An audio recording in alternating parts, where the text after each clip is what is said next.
Nawasak ang 6 na taong pangarap. Habang suot ko ang singsing sa ating pamamanhikan, yakap mo ang aking ampon na kapatid. Buhay ang nakasalalay, Amina. Pride lang ang sayo. Sigaw mo. Sumunod ang sarili kong mga magulang sayo. Iniwang mag-isa.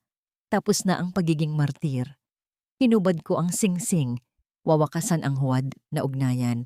Sa aking muling pagbangon, handa ba kayong harapin ang impyerno ng walang hanggang pagsisisi? Nawasak ang 6 na taong pangarap. Habang suot ko ang singsing sa ating pamamanhikan, pinili mong yakapin ang aking ampon na kapatid.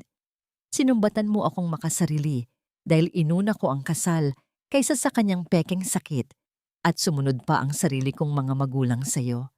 Iniwang mag-isa. Tapos na ang pagiging martir. Hinubad ko ang singsing at tinalikuran kayo. Sa aking muling pagbangon, handa ba kayong harapin ang impyerno ng walang hanggang pagsisisi?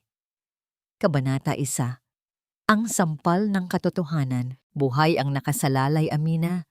Pride lang ang sayo. Huwag kang makasarili. Si Bella ay nasa ospital, nag-aagaw buhay dahil sa labis na depresyon. Tapos itong walang kwentang pamamanhikan pa rin ang iniisip mo? Tila huminto ang pag-ikot ng mundo ni Amina. Ang kanyang mga kamay ay mahigpit na nakahawak sa porselanang bandehado ng kare-kare. Ang paboritong ulam ni Caleb na 3 oras niyang pinaghirapang lutuin gamit ang sarili niyang mga kamay. Sa kanyang kanang daliri ay kumikinang pa ang diamanteng singsing na wala pang 10 minuto ang nakalipas ng isuot nito sa kanya nang may kasamang matatamis na pangako. Ang malawak na sala ng mga Mendoza ay napuno ng mga kamag-anak mula sa magkabilang panig na nakasuot ng kanilang mga formal na barong at magagarang damit. Kanina lamang ay umaapaw ang tawanan at pagbati para sa kanilang nalalapit na kasal.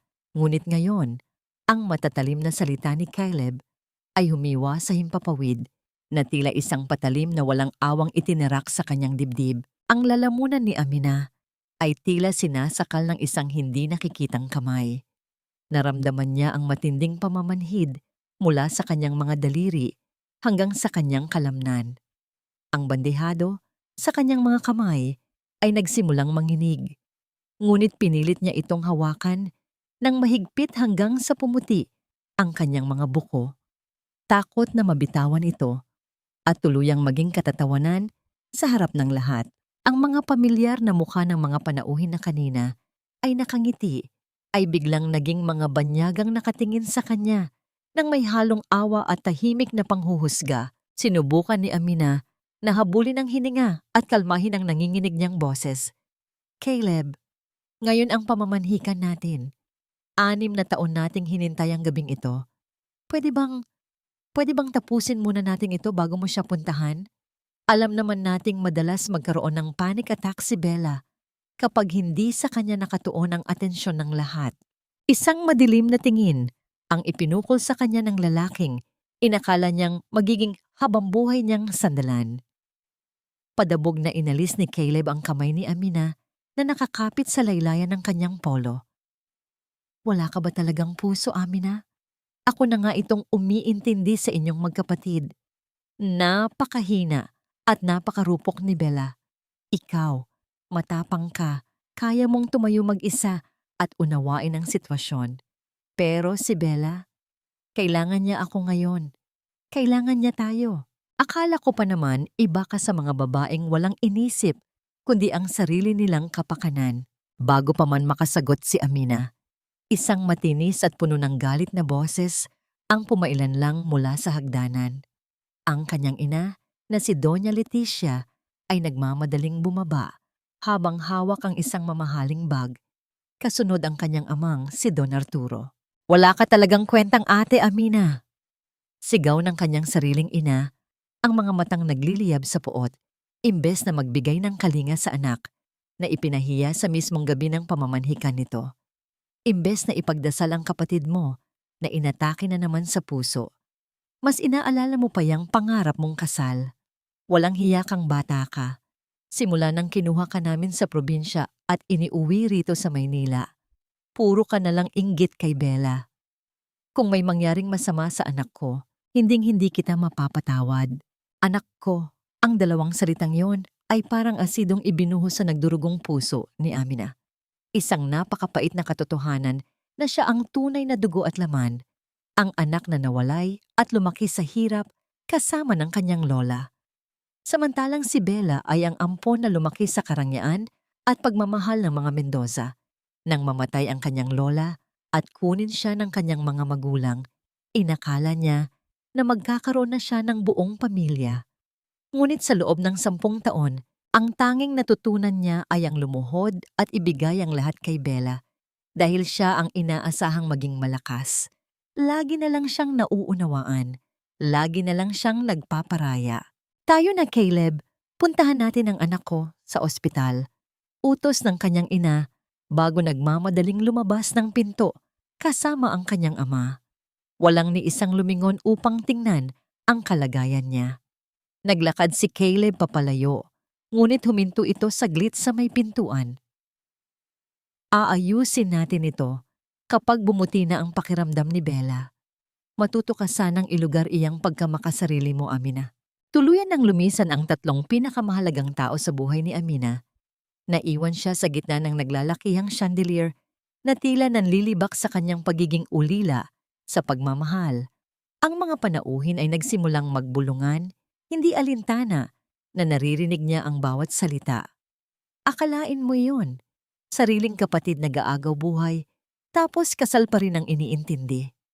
Siguro nga ay totoong masama ang ugali ng panganay na yan, kaya mas mahal ng mga Mendoza ang ampon nila. Sayang ang handaan, mukhang hindi pa rin matutuloy ang kasal. Napakakawawa naman ni Caleb, nagtitiis sa ganyang klaseng ugali. Ang bawat bulong ay tila karayom na paulit-ulit na itinutusok sa kanyang utak. Dahan-dahang ibinaba ni Amina ang bandehado sa mahabang mesa. Walang luhang pumatak sa kanyang mga mata dahil ang pinakamasakit na pagluha ay iyong walang tunog at walang luhang lumalabas, kundi ang tahimik na pagkasira ng kaluluwa sa loob ng katawan. Wala siyang sinabing kahit na ano. Hindi siya nagmakaawa. Hindi siya nagalit.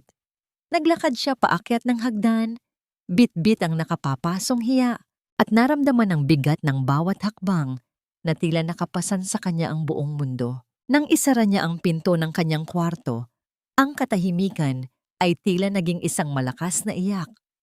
Humarap siya sa malaking salamin. Tiningnan niya ang babaeng nakasuot ng napakagandang puting Filipiniana. Ang buhok ay maayos na nakapusod at pinalamutian ng mga perlas.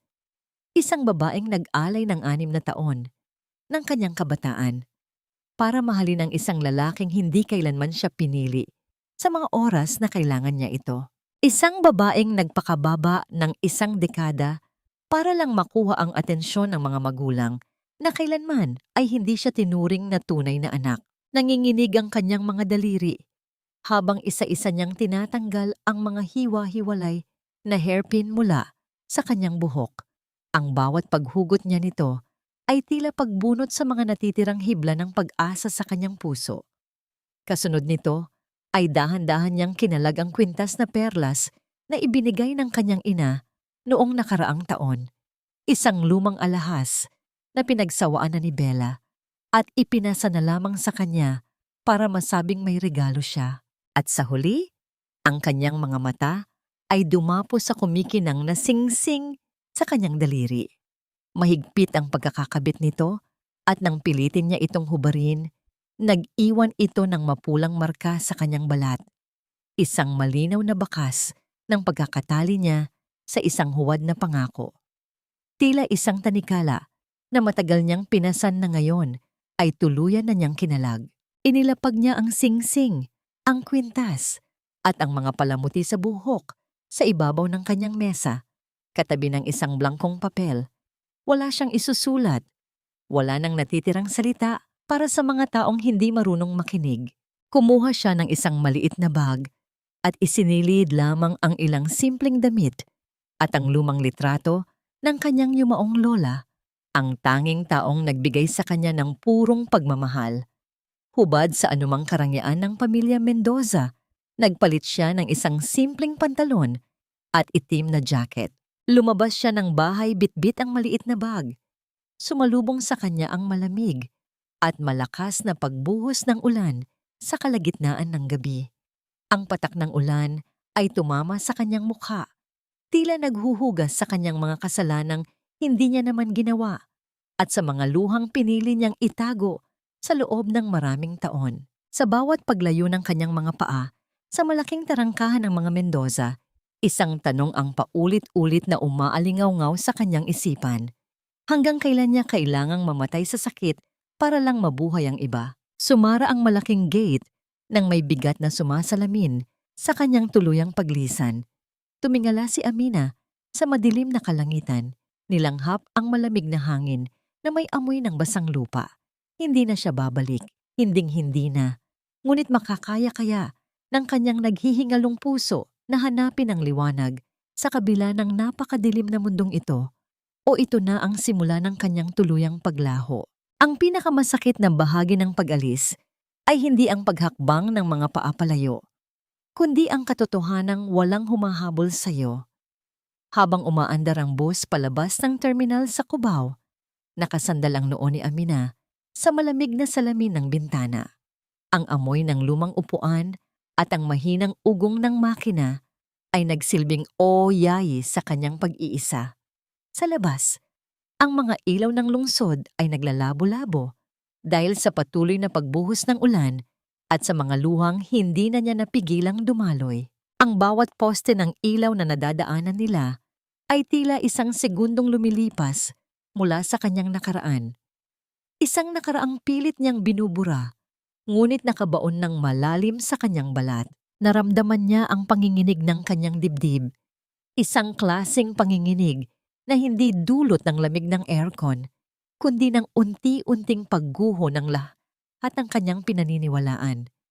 Ang bawat hininga niya ay may kasamang kirot na tila may mga piraso ng basag na salamin sa loob ng kanyang baga. Hinawakan niya ang kanyang kaliwang kamay, sa daliring dati ay kinaroroonan ng singsing. Bakante na ito, ngunit naroon pa rin ang pakiramdam ng bigat, ang multo ng isang pangakong nauwi sa wala. Huminto ang bus sa isang stopover sa kalagitnaan ng gabi. Kinuha ni Amina ang kanyang cellphone mula sa bulsa. Nakita niya ang napakaraming missed calls mula kay Caleb at ang mga text message mula sa kanyang ina na puno ng panunumbat. Amina, nasaan ka na namang bata ka? Huwag mong pairalin ang selos mo. Kailangan kami ng kapatid mo. Ang huling nabasa niya, isang mapait na ngiti ang sumilay sa kanyang mga labi. Hanggang sa huling pagkakataon, ang tanging halaga niya ay ang maging biktima ng kanilang mga salita. Dahan-dahang binuksan ni Amina ang likod ng kanyang cellphone. Sa pamamagitan ng kanyang nanginginig na mga kuko, tinanggal niya ang SIM card, ang tanging hibla na nag-uugnay sa kanya sa mga taong kumitil sa kanyang saya. Pagbaba niya ng bus para bumili ng tubig, lumakad siya patungo sa isang kanal sa gilid ng madilim na kalsada. Bit-bit ang lahat ng galit at pagod, binitawan niya ang maliit na piraso ng plastik. Pinanood niya itong mahulog at mawala sa agos ng maruming tubig ulan. Wala na siyang lugar sa mundong minsang itinuring niyang tahanan. Ang mga dating pamilyar na muka ay tila malalayong anino na lamang at ang mga ugnayang dati niyang pinanghawakan ay unti-unti nang naputol. Sa gabing iyon, naramdaman niyang napakalayo na niya sa buhay na dati niyang kilala. Para siyang isang taong nagsisimulang muli nang walang katiyakan kung saan patutungo ang kanyang mga hakbang. Ngunit sa gitna ng katahimikan at pagkawala, may isang katotohanang hindi niya maikakaila. Kahit gaano kalaki ang mga pagbabagong naganap, dala pa rin niya ang pagkakataong buuin muli ang kanyang pagkatao at maghanap ng panibagong direksyon para sa kanyang buhay. Samantala, sa loob ng isang pribadong kwarto sa ospital sa Manila, ang hangin ay puno ng amoy ng gamot at ang matinis na tunog ng heart monitor. Nakaupo si Caleb sa tabi ng kama ni Bella, hawak ang kamay ng dalaga. Ang kanyang mukha ay bakas ng matinding pagod at pag-aalala. Ang ina ni Amina, na si Leticia ay nakatayo sa kabilang banda. Panakanakang nagpupunas ng luha habang nakatingin sa tila mahimbing na tulog na si Bella. Salamat sa Diyos at ligtas na siya, bulong ni Leticia habang hinahaplos ang noo ni Bella. Sinasabi ko na nga ba, hindi kakayanin ng batang ito ang stress. Kung naging katulad lang sana siya ni Amina na matigas ang loob, hindi tayo magkakaganito. Napabuntong hinala si Caleb. Tinatwagan ko si Amina, pero hindi na siya sumasagot. Siguro ay nagtatampo lang yon. Kilala niyo naman si Amina. Tatalikod lang iyon sandali, pero mamaya ay naroon na naman sa kusina at nagluluto para sa atin. Hindi niya kayang tiisin ang pamilya niya, lalo na ako.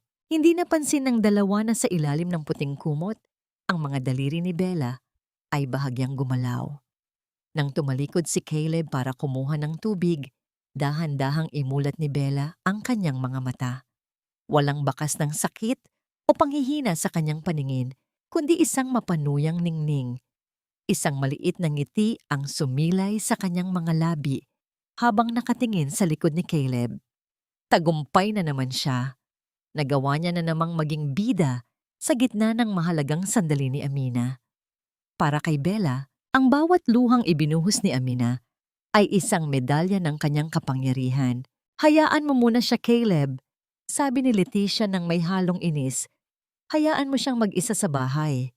Bukas na bukas, kapag napagtanto niyang wala siyang matatatakbuhan, siya mismo ang luluhod sa harap natin para humingi ng tawad sa pagiging bastos niya kanina sa harap ng mga bisita.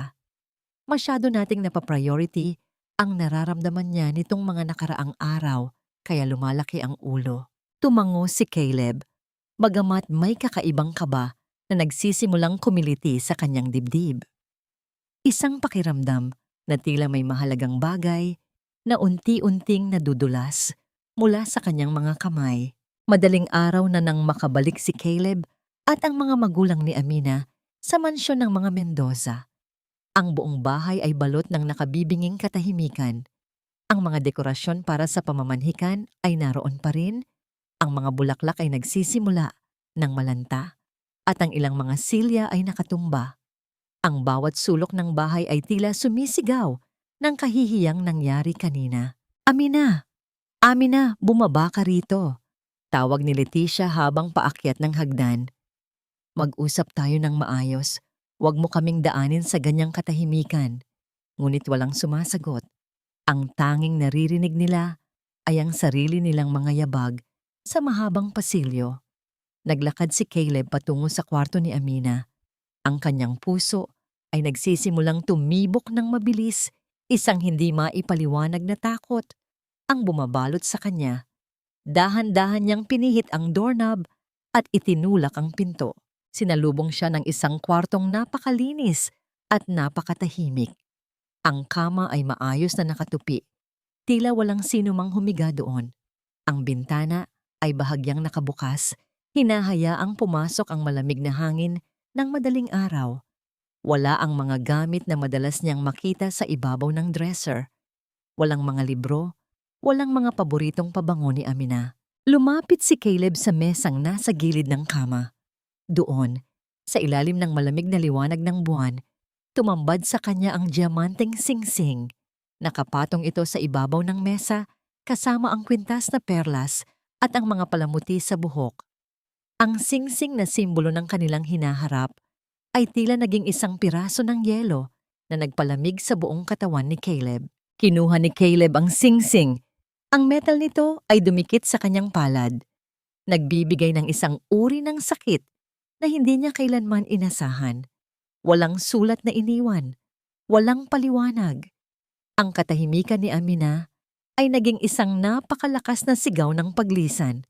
Sa unang pagkakataon, sa loob ng 6 na taon, naramdaman ni Caleb ang tunay na kahulugan ng kawalan.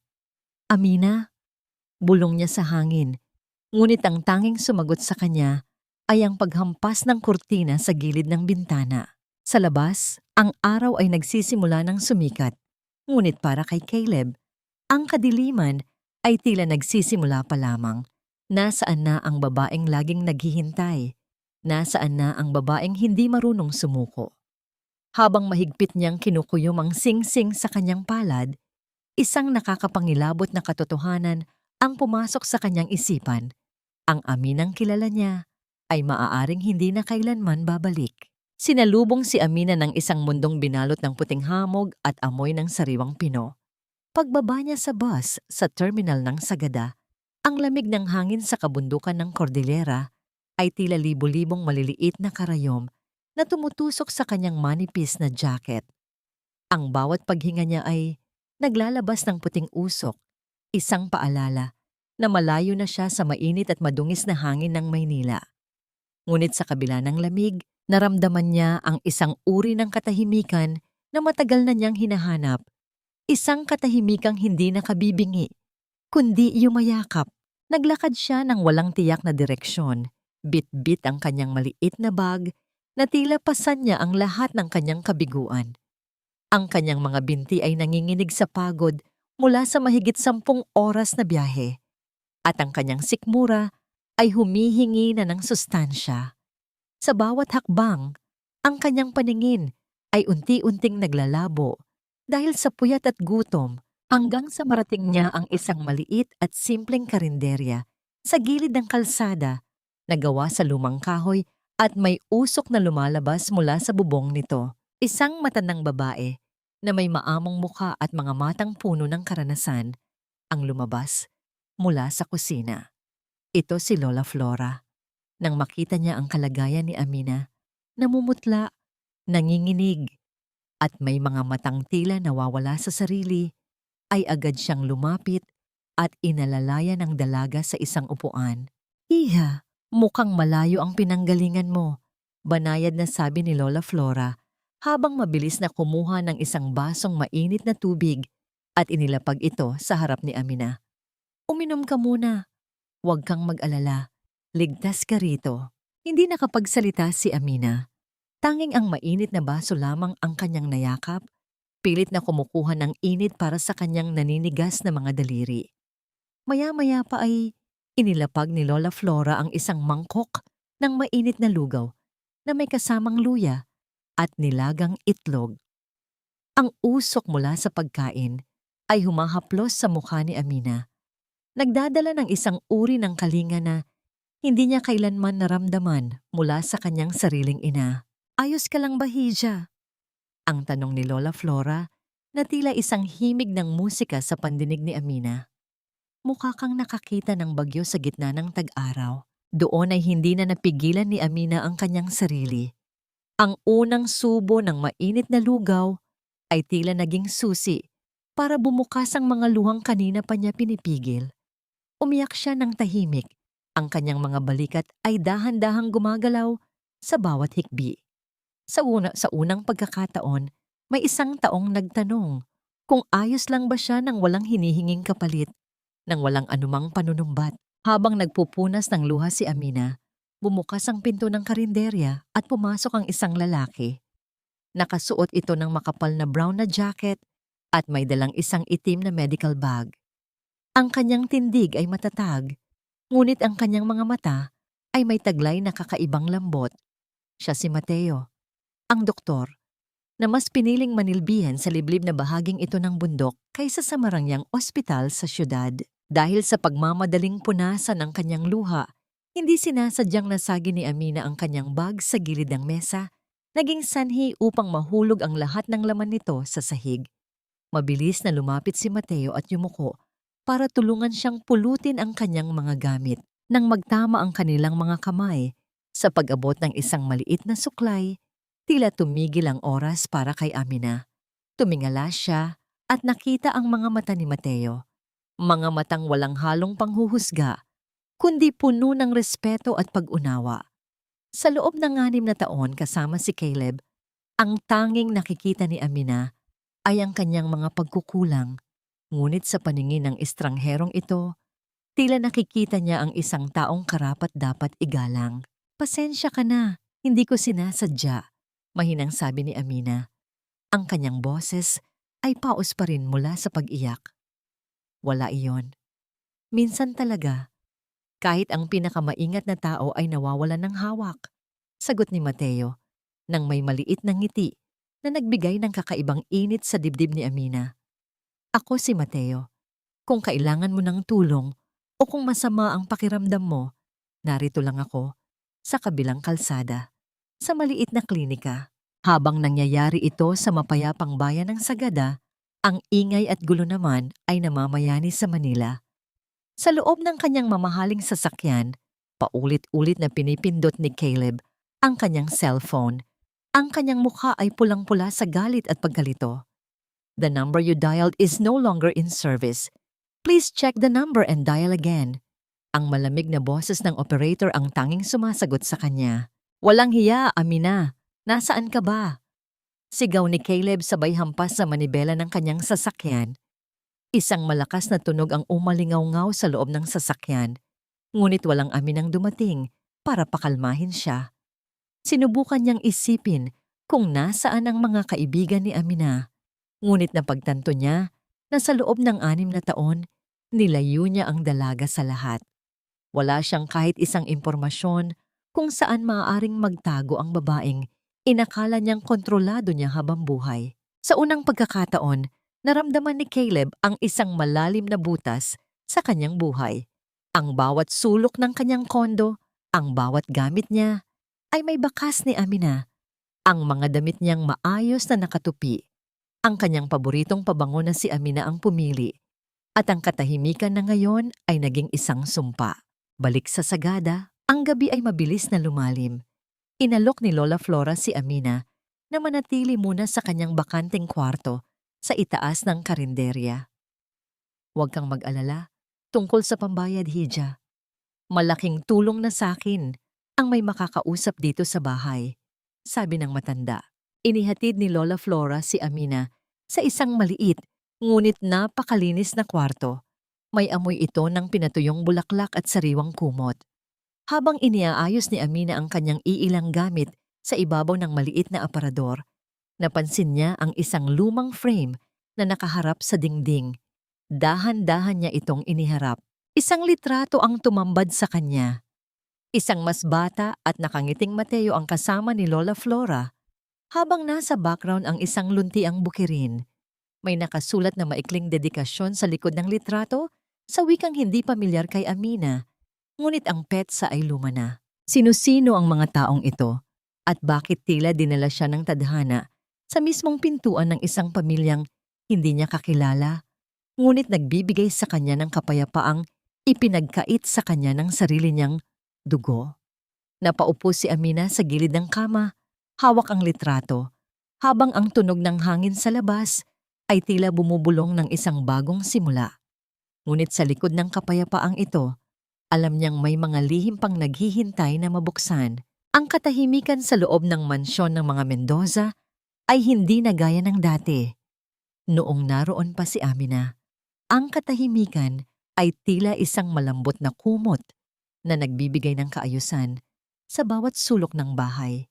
Ngunit ngayong wala na siya, ang bawat silid ay tila naging isang malawak at hungkag na kuweba. Walang mga sariwang bulaklak sa florera. Ang mga mesa ay nagsisimula ng balutin ng manipis na alikabok at ang kusina na dati ay laging amoy bawang at masasarap na ulam ay tila naging isang malamig na punerarya. Sa loob ng silid-kainan, nakaupo sina Doña Leticia at Don Arturo sa harap ng isang mesang puno ng mga pagkaing in-order lamang mula sa labas. Ang amoy ng plastik at karton ay nangingibabaw, malayo sa mga lutong bahay na laging inihahanda ni Amina. Nasaan na ba ang mga kasambahay? Bakit hindi man lang nila nagawang linisin ang mga platong ito? Reklamo ni Leticia habang padabog na ibinababa ang kanyang tinidor. At itong pagkain ay napakatabang. Hindi ba nila alam na bawal sa akin ang masyadong maalat? Tumingin sa kanya si Arturo nang may halong pagod. Leticia, alam mong 3 sa mga kasambahay natin ang umalis kasama ni Amina. Sila ang mga tauhang pinalaki ng lola niya sa probinsya.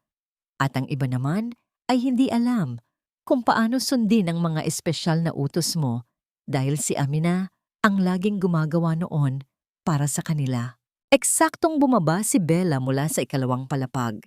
Nakasuot siya ng isang manipis na silk na pantulog Ang kanyang mukha ay sadyang pinutla sa tulong ng makeup at ang kanyang mga mata ay tila laging may luha. Dahan-dahan ang kanyang paglakad, hawak ang kanyang dibdib na tila ba bawat hakbang ay isang malaking sakripisyo. Mama, Papa, pasensya na po kung hindi ko kayo natulungan sa bahay. Mahinang sabi ni Bella. Ang boses ay sadyang pinalitaw na nanginginig.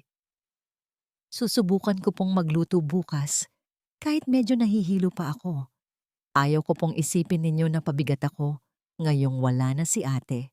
Agad na tumayo si Leticia at inalalayan ang dalaga. Huwag anak, huwag mong pilitin ang sarili mo. Alam mong mahina ang puso mo. Hayaan mo ang ate mo. Mag-iinarte lang yon. Kapag naubusan na yon ng pera, uuwi rin yun dito at magmamakaawa. Ngunit sa kabila ng mga salitang yon, may isang bahagi ng puso ni Leticia ang nakaramdam ng kaba. Alam niyang sa loob ng 10 taon, hindi kailanman humingi ng pera si Amina. Ang lahat ng gamit ng dalaga ay mula sa sarili nitong pinagsumikapan. Samantala, sa kabilang bahagi ng lungsod, nasa loob ng kanyang opisina si Caleb. Bilang isang matagumpay na arkitekto, kilala siya sa pagiging metikuloso at mabilis magtrabaho. Ngunit ngayon, ang mga blueprint sa harap niya ay tila mga linyang walang kahulugan. Paulit-ulit niyang tinitingnan ang kanyang cellphone. Binuksan niya ang usapan nila ni Amina noong nakaraang buwan. Caleb, nagluto ako ng paborito mong adobo. Sabay tayong mag-dinner mamaya. Ang text ni Amina. Hindi niya iyon sinagot noon dahil kasama niya si Bella sa isang mall. Isang malalim na buntong hinala ang kumawala sa kanyang dibdib. Dahil sa gutom, binuksan ni Caleb ang kanyang lunchbox. Ito ay isang mamahaling set ng pagkain na binili niya sa isang restaurant sa baba ng gusali. Ngunit nang subukan niyang kumain, naramdaman niya ang panlalamig ng kanin at ang tila gumang karne. Biglang bumalik sa kanyang alaala ang imahe ni Amina na laging nagdadala ng mainit na lunchbox sa kanyang opisina. May kasama pang maliit na note na nagsasabing, "Galingan mo sa work, mahal ko." Sa mga sandaling iyon, pumasok si Bella sa kanyang opisina nang hindi kumatok. Lumapit ito sa kanya at dahan-dahang ipinatong ang kanyang kamay sa balikat ni Caleb. "Caleb, kanina pa kita tinatawagan. Sabi ni Mama, hindi ka daw kumain sa bahay kagabi. Nag-aalala ako sa'yo," sabi ni Bella sa kanyang pinakamalambing na tono. Sinubukan niyang haplusin ang buhok ni Caleb, isang kilos na dati ay nagpapangiti sa lalaki. Ngunit sa unang pagkakataon, nakaramdam si Caleb ng isang kakaibang inis. Ang amoy ng matapang na pabango ni Bella ay tila sumasakal sa kanya, malayo sa amoy ng lavender at sariwang labada na laging dala ni Amina. Marahas na iginaya ni Caleb ang kanyang balikat palayo sa haplos ni Bella. "Bella, marami akong ginagawa. Pwede bang lumabas ka muna?" Ang malamig na utos ni Caleb. Napatigil si Bella. Ang kanyang maskara ng pagiging inosente ay bahagyang nayanig. "Caleb, may nagawa ba akong mali? Galit ka ba dahil inatake ako nung gabi ng pamamanhikan? Hindi ko naman sinasadya yon. Alam mo namang hindi ko kontrolado ang sakit ko." Tumingin si Caleb nang diretso sa mga mata ni Bella. Sa loob ng 6 na taon, naniwala siya sa bawat luha ng dalagang ito. Pero ngayon, bakit tila nakikita niya ang isang bahagi ng katotohanang matagal niyang ipinikit? Sabi ko, "Lumabas ka muna, Bella. Kailangan kong mag-isip." Habang ang kaguluhan ay namamayani sa Manila, sa malayong kabundukan ng Sagada, nakahanap si Amina ng isang bagong layunin. Sa ilalim ng isang malaking puno ng pino, kasama ang 10 batang lokal, masayang nagtuturo si Amina ng mga simpleng tula at kwento. Ang kanyang mukha, na dati ay laging bakas, ng pagtitimpi at lungkot, ay nagliliwanag na ngayon sa bawat tawa ng mga bata. "Teacher Amina, bakit po ang ganda ng boses ninyo?" Tanong ng isang batang babae habang nakatingala sa kanya. Naramdaman ni Amina ang isang mainit na daloy ng kaligayahan sa kanyang puso. Sa lugar na ito, hindi siya ang matapang na ate o ang martir na fiancé. Siya ay si Teacher Amina, isang taong pinahahalagahan dahil sa kanyang kakayahan, hindi dahil sa kung ano ang maaari niyang ibigay. Mula sa malayo, nakatayo si Mateo habang nakasandal sa kanyang jeep. Pinapanood niya ang dalaga. Napansin niya ang bawat kislap sa mga mata ni Amina. Bilang isang doktor, alam niyang ang mga sugat sa balat ay madaling gamutin. Pero ang mga sugat sa kaluluwa ay nangangailangan ng ganitong uri ng payapang kapaligiran. Pagdating ng hapon, nang muling magkita si Caleb at Bella sa bahay ng mga Mendoza, isang hindi inaasahang pangyayari ang naganap. Dahil sa pagmamadali ni Bella na kumuha ng atensyon, naiwan niyang bukas ang kanyang bag sa ibabaw ng sofa habang pumunta siya sa kusina para uminom ng tubig. May hinahanap na charger si Caleb nang mapansin niya ang isang piraso ng papel na nakasilip mula sa loob ng bag ni Bella. Dahil sa kakaibang kutob, kinuha niya ito. Ito ay isang resibo mula sa isang sikat at mamahaling bar sa Taguig. Nanlamig ang buong katawan ni Caleb nang makita ang petsa at oras na nakasulat sa resibo. Ang petsa ay ang mismong gabi ng kanilang pamamanhikan. Ang oras ay eksaktong 10:00 ng gabi. Ang oras kung kailan daw ay nag-aagaw buhay si Bella sa loob ng ospital at hindi makausap. Naramdaman ni Caleb ang isang matinding lamig na gumagapang sa kanyang likuran. Ang bawat piraso ng kanyang tiwala ay tila isang basong kristal na nahulog at nadurog sa semento. Kung nasa bar si Bella noong gabing iyon, nasaan ang sakit na sinasabi niya? At bakit pati ang mga magulang ni Amina ay tila nabulag sa kasinungalingang ito? Isang matinding panginginig ang bumalot sa mga kamay ni Caleb habang hawak ang maliit na papel. Sa sandaling iyon, ang maskara ng perpektong pamilyang inakala niyang pinoprotektahan niya ay tuluyan nang nagkaroon ng isang malalim at hindi na maayos na lamat.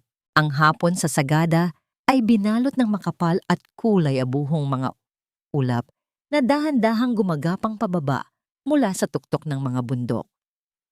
Sa ilalim ng isang malaking puno ng pino, abala si Amina sa pagbabasa ng isang kwento para sa mga bata. Ang kanyang boses ay tila isang banayad na agos ng tubig, nagbibigay ng buhay sa bawat salitang kanyang binibigkas.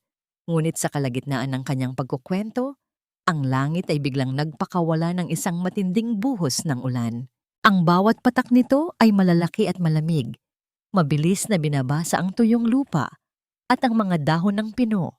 Nagkaroon ng munting kaguluhan sa mga bata. Sinubukan nilang takpan ang kanilang mga ulo gamit ang kanilang maliliit na kamay habang naghahanap ng masisilungan. Ngunit bago pa man tuluyang mabasa ang lahat, isang pamilyar na tunog ng makina ng sasakyan ang lumapit. Huminto ang isang itim na jeep sa harap nila at mabilis na bumaba si Mateo. May dala siyang isang malaking asul na trapal. Sa isang mabilis at sanay na pagkilos, iniladlad niya ito sa ibabaw ni Amina at ng mga bata. Nagsisilbing isang pansamantalang bubong laban sa bagsik ng ulan. Dito tayo, takbo sa silid-aklata. Ang malakas na utos ni Mateo habang inaalalayan ang mga bata sa ilalim ng trapal. Dahil sa liit ng espasyo sa ilalim ng trapal, hindi na iwasan na magkadikit ang mga balikat ni Mateo at Amina. Naramdaman ni Amina ang init na nanggagaling sa katawan ng doktor. Isang init na tila panlaban sa nanunuot na lamig ng ulan.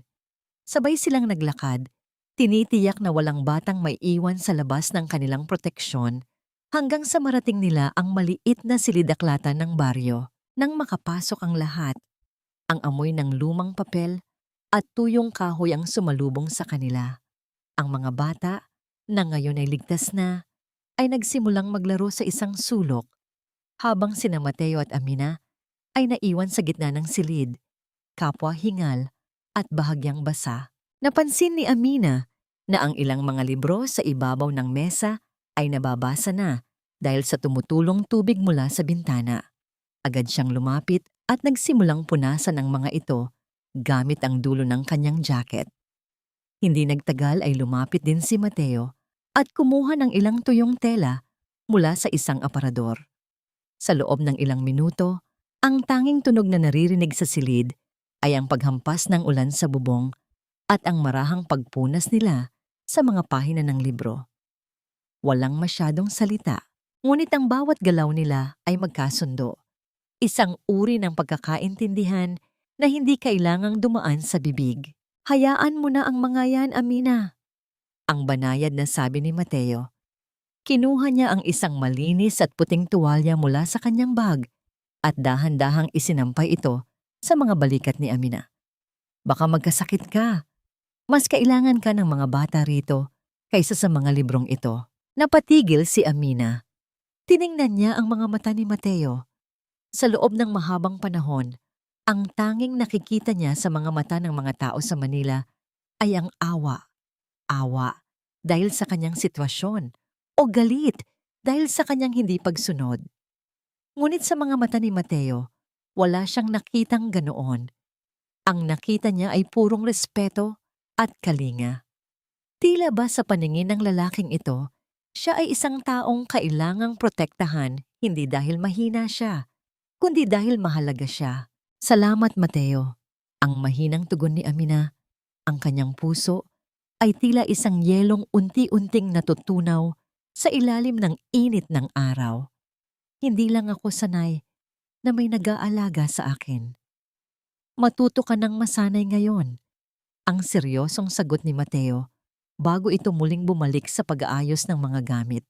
Habang ang kapayapaan ay namamayani sa loob ng silid-aklatan sa Sagada, ang ingay naman ng lungsod ang bumabalot kay Caleb sa Manila. Nasa loob siya ng isang madilim at seryosong opisina sa Makati.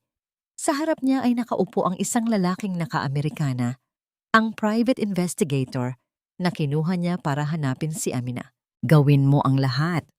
Ang mariing utos ni Caleb habang inilalagay ang isang makapal na sobre ng pera sa ibabaw ng mesa. Huwag kang titigil hanggat hindi mo malalaman kung saang lupalop ng Pilipinas nagtatago ang asawa ko. Gagawin po namin ang lahat, sir, sagot ng investigador. Pero kailangan ko pong malaman, may mga lugar ba siyang madalas puntahan o mga taong malapit sa kanya? Napatigil si Caleb. Isang mapait na katotohanan ang sumampal sa kanya. Hindi niya alam. 6 na taon silang magkasama. Ngunit wala siyang alam tungkol sa mga pangarap ni Amina, sa mga lugar na gusto nitong marating, o sa mga taong tunay nitong kaibigan. Ang lahat ng alam niya ay ang mga bagay na paborito niya, na laging inihahanda ni Amina para sa kanya. Ang buong mundo ni Amina ay umiikot sa kanya, at ngayong umalis ito, wala siyang kahit isang bakas na masusundan. Nang gabing iyon sa Sagada, ang ulan ay tumigil na ngunit ang lamig ay nanatili. Natutulog si Amina sa kanyang kwarto nang bigla siyang managinip. Nakita niya ang mukha ni Caleb na sumisigaw sa kanya, ang kanyang ina na itinuturo siya bilang walang kwentang anak, at ang boses ni Bella na nanunuya. Nagising si Amina na humihingal, ang kanyang balat ay malamig na malamig at ang kanyang puso ay mabilis ang pagtibok. Isang mahinang katok sa pinto ang bumasag sa katahimikan. Amina, gising ka ba? Ang boses ni Mateo mula sa labas. Napansin kong bukas pa ang ilaw sa kwarto mo. May dala akong mainit na tsaa ni Lola Flora. Mukhang kailangan mo ito. Dahan-dahang binuksan ni Amina ang pinto. Doon, sa ilalim ng malamig na liwanag ng buwan na tumatagos sa bintana ng pasilyo, nakatayo si Mateo na may dalang isang maliit na baso ng tsaa na may umuusok pang init. Sa sandaling iyon, naramdaman ni Amina na ang mga anino ng kanyang nakaraan ay unti-unting napapalitan ng isang bagong uri ng liwanag. Ngunit hanggang kailan mananatiling lihim ang mga aninong ito bago sila muling magpakita. Ang hangin sa loob ng opisina ni Caleb ay tila naging yelo ng ilapag ng investigador ang isang makapal na brown na folder sa ibabaw ng kanyang mesa. Sa loob ng ilang araw, ang tanging nagpapatakbo sa buhay ni Caleb ay ang galit at ang pagnanais na mahanap si Amina para sumbatan ito. Ngunit sa bawat pahinang kanyang binubuklat, ang galit na yon ay unti-unting napapalitan ng isang nakapanlulumong takot. Binasa ni Caleb ang ulat ng doktor na nag-asikaso kay Bella noong gabi ng pamamanhikan. Nakasulat doon na walang anumang senyales ng atake sa puso o labis na pag-inom ng gamot ang dalaga. Sa halip, may kalakip na kopya ng isang bank transfer, isang malaking halaga ng pera na galing sa personal na account ni Bella patungo sa account ng doktor bilang kabayaran sa isang espesyal na serbisyo. Nanigas ang mga daliri ni Caleb. Ang bawat salita sa ulat ay tila isang sampal na gumising sa kanya mula sa 6 na taong pagkabulag. Hindi lang siya niloko ni Bella, ginawa siyang kasangkapan para saktan ng babaeng tanging nagmamahal sa kanya ng tapat. Habang nangyayari ito, sa mansyon ng mga Mendoza, isang malakas na sigaw ang umalingaw-ngaw. Ang ina ni Amina, na si Leticia ay nakatayo sa gitna ng sala. Nanginginig ang kamay habang hawak ang kanyang bank statement. "Bella, bumaba ka riyo, ako." Ang galit na tawag ni Leticia. Nang bumaba si Bella, dala-dala pa rin ang kanyang maskara ng panghihina, ay agad siyang sinalubong ng isang katanungan. "Nasaan ang 5 milyong piso na kinuha mo sa joint account natin? Sabi mo ay gagamitin mo ito para sa iyong mga gamot at espesyal na treatment sa abroad. Pero bakit ang nakasulat dito ay mga transfer sa isang pangalan ng lalaki at sa mga online casino?" Napatigil si Bella. Ang kanyang maamong mukha ay dahan-dahang nagbago. Nang makita niyang wala na siyang matatakbuhan, ang tila biktima niyang anyo ay biglang naging matigas at mapangapi. Eksaktong dumating si Caleb sa mansyon. Walang pasintabi siyang pumasok at ibinalibag ang folder sa harap ni Leticia at Arturo. "Basahin ninyo iyan. Basahin ninyo kung paano tayo pinaglaruan ng babaeng ito habang itinataboy natin ang tunay ninyong anak." Sigaw ni Caleb, ang kanyang boses ay basag dahil sa matinding pagsisisi. Binasa ni Arturo ang ulat at ang kanyang mukha ay nawalan ng kulay. Tumingin siya kay Bella nang may halong pandidiri. "Bella, bakit? Inibigay namin sa iyo ang lahat. Minahal ka namin ng higit pa sa sarili naming dugo." Isang nakapanindig balahibong tawa ang lumabas mula sa bibig ni Bella. Inayos niya ang kanyang buhok at tumayo ng tuwid. Wala na ang anumang bakas ng sakit. "Minahal ninyo ako dahil kailangan ninyo ng isang taong magpapadama sa inyo na mabuti kayong tao. Ginamit ninyo ako para patunayan sa sarili ninyo na kaya ninyong maging mapagmahal na magulang, kahit na ang totoo ay pinabayaan ninyo ang sarili ninyong anak dahil hindi siya kasing galing kong magpanggap." Tumingin si Bella kay Caleb nang may panunuya. "At ikaw, Caleb, minahal mo ako dahil gusto mong maging bayani. Gusto mong pakiramdam na ikaw ang tagapagligtas ng isang prinsesang may sakit. Pero ang totoo, ikaw ang pumatay sa relasyon ninyo ni Amina. Ako lang ang humukay ng libingan, pero ikaw ang kusang pumasok doon." Hindi nakapagsalita si Caleb. Ang bawat salita ni Bella ay tila asidong tumutunaw sa kanyang pagkatao. Nang makaalis si Bella bitbit ang kanyang mga gamit, ang sala ay binalot ng isang nakabibinging katahimikan. Napaupo si Leticia sa sofa. Ang kanyang mga luha ay nagsimulang dumaloy, ngunit hindi para kay Bella, kundi para sa anak na kanyang itinakwil. Ang kanyang paningin ay napunta sa isang sulok ng sala, sa ilalim ng isang antigong mesa.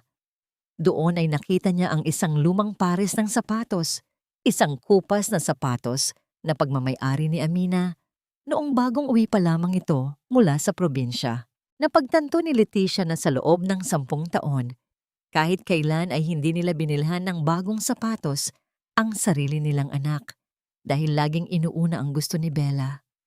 Si Amina ay laging nakasuot ng mga lumang gamit, tahimik na nagsisilbi at laging nagpaparaya sa kabila ng kanilang malamig na trato.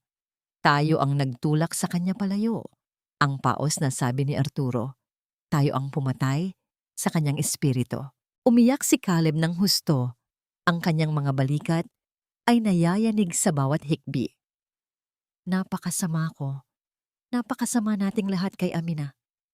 Sa kalagitnaan ng kanilang pagdadalamhati, tumunog ang cellphone ni Caleb. Ito ang private investigator. Sir, may mahalaga po akong balita, sabi ng investigador. May nakita po kaming litrato mula sa isang lokal na website sa Sagada.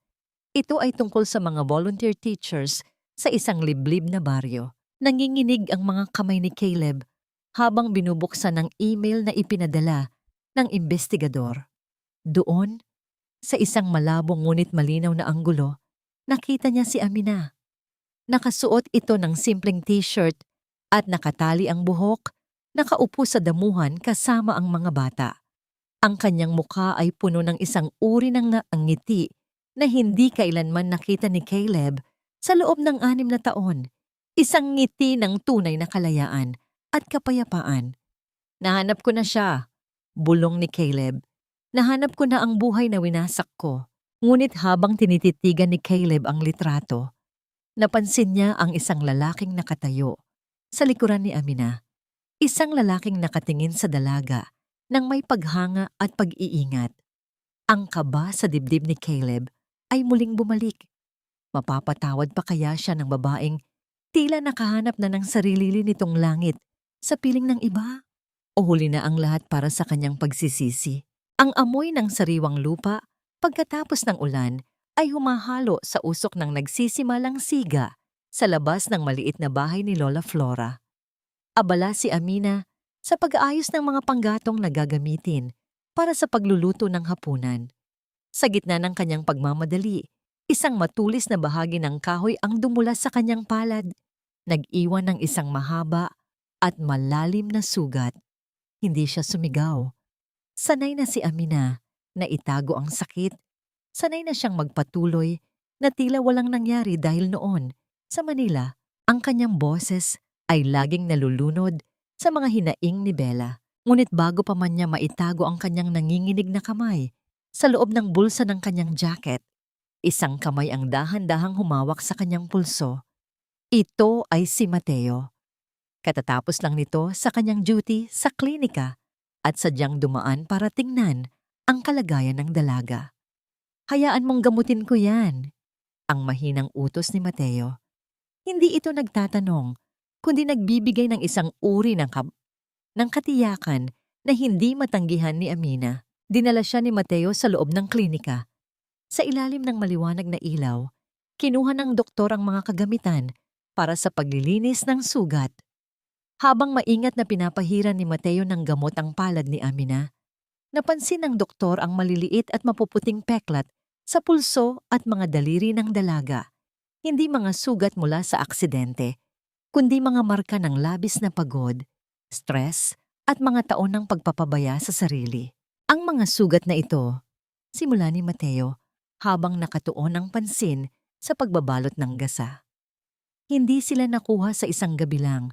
Matagal mo na itong dinadala, hindi ba? Napayuko si Amina. Ang lamig ng gamot ay tila sumisipsip sa lahat ng kanyang pagtitimpi. Sanay na ako, Mateo. Sa pamilya namin, kailangang ako ang laging matapang. Kailangang ako ang laging maayos dahil kung hindi, walang tatayo para sa amin. Sinasabi nila na malakas ako. Kaya kong tiisin ang lahat. Tumigil si Mateo sa kanyang ginagawa at tumingin ng diretso sa mga mata ni Amina. Ang pagiging malakas ay hindi nangangahulugang kailangan mong mamatay ng unti-unti para lang mabuhay ang iba. Hindi mo kailangang patunayan ang halaga mo sa mga taong hindi marunong lumingon sa mga sakripisyo mo. Dito sa amin, Amina, ang bawat sugat ay binibigyan ng oras para maghilom. Hindi ito itinatago. Ang mga salitang iyon ay tila isang malakas na hampas ng alon sa pader na itinayo ni Amina sa loob ng 10 taon. Ang pader ng pagiging martir, ang pader ng pagtitiis, at ang pader ng pananahimik ay unti-unting nagkaroon ng bitak. Naramdaman ni Amina ang pag-akyat ng isang mainit na bara sa kanyang lalamunan. Ang kanyang mga mata na dati ay tuyo at malamig ay nagsimulang mapuno ng tubig. Sa unang pagkakataon, hindi niya pinigilan. Ang unang patak ng luha ay sinundan ng isa pa, hanggang sa maging isang tahimik na hagulgol. Ibinuhos ni Amina ang lahat. Ang sakit ng gabi ng pamamanhikan, ang pangungulila sa pagmamahal ng mga magulang na kailanman ay hindi siya tinuring na anak, at ang 6 na taon ng pagpapakababa sa isang lalaking kailanman ay hindi siya pinahalagahan. Hindi siya iniwan ni Mateo. Hindi rin siya nito niyakap ng mahigpit na tila ba ay marupok siya, kundi dahan-dahan lamang nitong ipinatong ang kanyang kamay sa buhok ni Amina. Hinahayaan ng dalaga na sumandal sa kanyang balikat habang hinihimas ang likod nito ng may labis na pag-iingat. Ang katahimikan ng klinika ay napuno ng tunog ng pagpapalaya ni Amina sa kanyang nakaraan. Sa bawat hikbi, tila may isang mabigat na tanikala na kumakalas sa kanyang kaluluwa. Nandito ako, Amina. Ang bulong ni Mateo na tila isang sumpa ng katapatan. Hindi mo na kailangang mag-isa sa dilim. Habang ang kapayapaan at paghilom ay nagsisimulang manahan sa puso ni Amina sa sagada, ang mundo naman ni Caleb sa ibaba ng bundok ay binalot ng kaguluhan.